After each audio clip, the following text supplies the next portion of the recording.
ঢোকার রাস্তা এই যে দেখতে পাচ্ছ তোমরা, আমরা বাইক নিয়ে জাস্ট এতটাই আসতে পেরেছিলাম। এই সামনে দেখতে পাচ্ছ এই রাস্তাটা সাংলাফু স্ট্রেট চলে যাচ্ছে, আমরা এত পর্যন্তই লাস্ট আসতে পেরেছিলাম। এখন আমরা আছি সাংলাফু, নর্থ সিকিমের 0 পয়েন্টটা ক্রস করে যে রাস্তাটা সোজা 0 পয়েন্ট ক্রস করে যে রাস্তাটা সোজা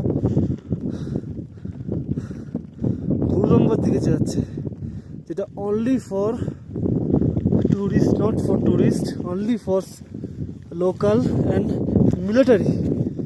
হ্যাঁ, 0 পয়েন্টের কী সৌন্দর্য তোমরা দেখেছো।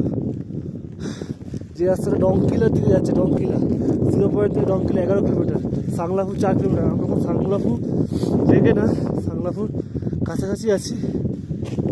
ভাবলাম উপরে উঠলে হয়তো সাংলাফু দেখা যায়, বাট এটা সাংলাফু না।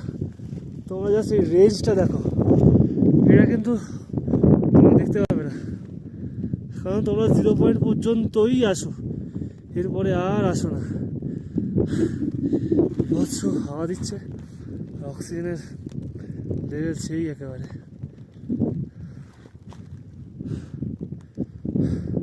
ওই পারটা চাই না, এই জাস্ট পাথর ওই পারটাই চাই না। চলো সাংলাফু একটা খুঁজে পাই নাকি দেখি।